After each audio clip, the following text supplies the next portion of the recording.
Bienvenue au 13e chapitre du programme Crystal Clear Electronics 2. Le sujet d'aujourd'hui portera sur la classification des capteurs, la compréhension de leur fonctionnement et de leurs applications. Je m'appelle Elwood Kovacs et je viens d'obtenir mon diplôme du lycée Bolyai à Somote en Hongrie. Je serai assisté par Charlotte Terplan, une élève actuellement inscrite au lycée Bolyai. Peux-tu nous dire quelques mots sur toi? Bonjour, je m'appelle Charlotte Terplan, je suis actuellement élève en 11e année au lycée Bolyai. J'ai découvert le programme Crystal Clear Electronics il y a 2 ans, lorsque j'ai commencé à fréquenter le groupe d'études Crystal Clear dans mon école. Je me vois dans le futur comme ingénieur. C'est pourquoi l'électronique et la programmation sont importantes pour moi. Le sujet actuel sur les capteurs a déjà été abordé dans Crystal Clear Electronics 1, chapitre 23. Pour ceux qui n'ont pas lu le support écrit ou regardé la vidéo, je le recommande vivement maintenant. Elwood, en quoi ce chapitre diffère-t-il du chapitre 23 de CCE1? Le chapitre 23 aborde les bases, comme l'introduction à la communication série et parallèle ainsi que les termes les plus courants du sujet, mais il n'est pas aussi détaillé que ces vidéos. Ce chapitre est également plus long. Il comporte plus de parties vidéo que d'habitude en raison de la diversité des capteurs. Les capteurs sont des convertisseurs essentiels entre les mondes analogiques et numériques, permettant une interaction fluide. Cela signifie qu'ils établissent une connexion entre le circuit et son environnement en convertissant des grandeurs physiques en signaux que le circuit peut interpréter. Rien ne le prouve mieux que le fait qu'il y en a une multitude dans un foyer moyen, puisque la plupart des appareils électroniques en possèdent au moins un. Ce qu'ils font exactement et comment ils fonctionnent sera abordé dans les prochaines vidéos. Ils font partie intégrante de notre vie quotidienne en raison de la grande diversité de leurs usages.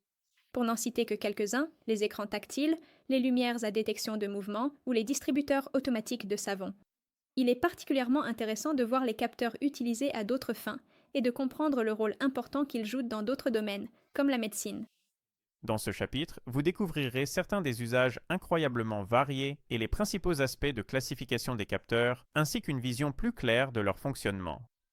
Avec un peu de chance, après avoir regardé les vidéos, vous serez également capable d'écrire un programme qui fera fonctionner les différents capteurs du panneau. À la fin du chapitre, vous aurez acquis des conseils pratiques utiles en plus des connaissances théoriques.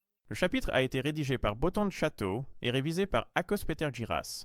Je pense qu'il est temps de s'installer et de commencer.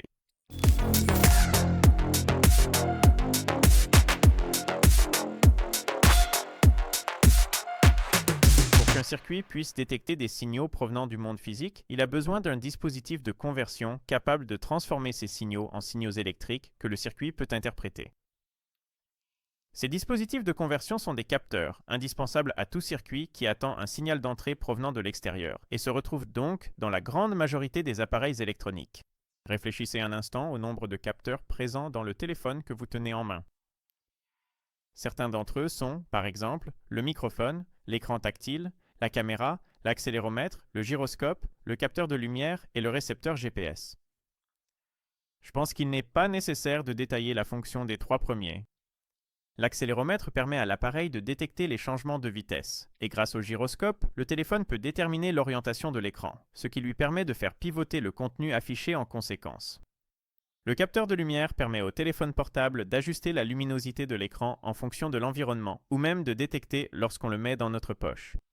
Le récepteur GPS peut également être considéré comme une sorte de capteur qui capte les signaux radiofréquences des satellites en orbite autour de la Terre et, après un traitement approprié du signal, détermine les coordonnées globales de l'appareil. En pratique, vous pouvez aussi considérer les capteurs comme les éléments de détection des circuits. Je trouve intéressant de considérer que les antennes de nos appareils électroniques sont aussi techniquement des capteurs.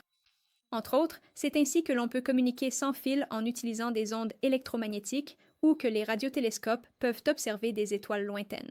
Mais de quelle partie un capteur est-il composé? L'essence même du capteur est un dispositif de conversion directe qui transforme un signal physique en un signal électrique pouvant être interprété par le circuit de traitement.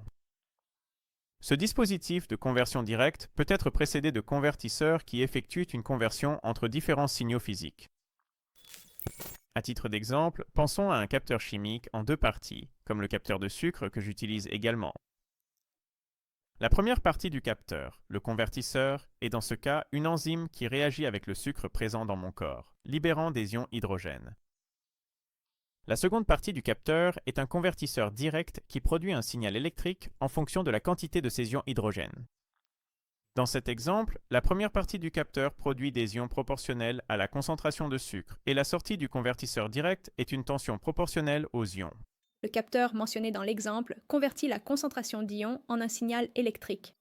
Mais il existe aussi des solutions basées, par exemple sur l'énergie cinétique, magnétique ou thermique. Il convient de mentionner que les dispositifs de conversion d'énergie inverse, qui convertissent l'énergie électrique en d'autres types d'énergie, sont appelés actionneurs. Vous pouvez considérer les actionneurs comme les mains du circuit, l'un des dispositifs les plus simples étant le moteur électrique. Les capteurs peuvent être regroupés de plusieurs façons. La catégorisation la plus simple distingue les capteurs passifs et actifs. Ces catégories sont définies différemment selon les sources, mais nous utiliserons de manière cohérente l'approche que nous allons maintenant expliquer. Les capteurs actifs ne nécessitent pas d'alimentation électrique. Le signal physique d'entrée génère le signal électrique de sortie. Les capteurs actifs incluent les thermocouples, les photodiodes et les capteurs piézoélectriques. Les capteurs actifs sont également appelés capteurs de type générateur, car un générateur est un convertisseur d'énergie qui transforme l'énergie mécanique en énergie électrique et ne nécessite pas forcément d'alimentation électrique pour ce processus.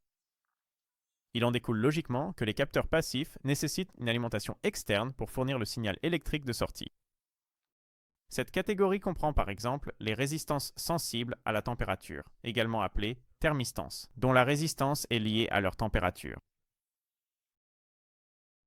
Vous en apprendrez davantage sur ce type de capteur dans le chapitre suivant.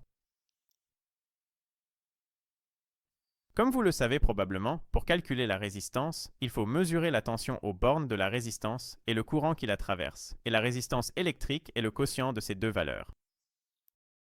Par conséquent, une alimentation électrique est nécessaire pour mesurer la température d'une thermistance. Un autre nom pour les capteurs passifs est capteur de type modulateur. Ce nom fait référence au fait que le signal physique d'entrée modifie et module le signal électrique fourni par l'alimentation. Une autre classification distingue les capteurs absolus et relatifs. La sortie d'un capteur absolu est interprétée sur une échelle absolue. En revanche, la sortie d'un capteur relatif transmet l'information sous une certaine forme. Dans ce cas, une valeur de référence est nécessaire. Par exemple, il existe des capteurs de température absolue qui déterminent la température par rapport au zéro absolu, c'est-à-dire 0 Kelvin, en utilisant par exemple une propriété particulière des semi-conducteurs. Il existe également des capteurs thermométriques relatifs, comme les thermomètres thermoélectriques, dont la sortie est proportionnelle à la différence de température entre deux points. Ainsi, pour déterminer une température inconnue, une référence connue est nécessaire. Pour donner un exemple simple, vous souhaitez connaître la température absolue de la tasse de thé avant de la toucher, mais vous souhaitez connaître la température relative du liquide et du bécher en verre avant d'y verser le liquide si vous ne voulez pas le casser. Vous en apprendrez davantage sur les capteurs de température en détail plus tard dans les vidéos de ce chapitre. Un troisième principe de classification est le type de signal physique d'entrée. Des exemples de cela sont donnés dans le tableau suivant. Les signaux physiques peuvent être divisés en plusieurs grandes catégories, et au sein de chacune de ces catégories, il peut y avoir plusieurs types de signaux physiques, voire un seul. Lorsque l'on mesure, par exemple, un signal acoustique, l'entrée est presque toujours la pression sonore, mais les signaux biologiques incluent la glycémie, la saturation en oxygène, et bien d'autres encore. Je ne vais pas lire tout le tableau maintenant. Si cela vous intéresse, vous pouvez mettre la vidéo en pause pour étudier ces catégories. Cela nous amène à la fin de la première vidéo. Nous avons appris la définition des capteurs, leur construction et leurs différentes classifications. Dans les 2 prochaines vidéos, nous allons examiner les types de capteurs courants. Nous espérons que vous serez également avec nous à ce moment-là. Au revoir. Au revoir.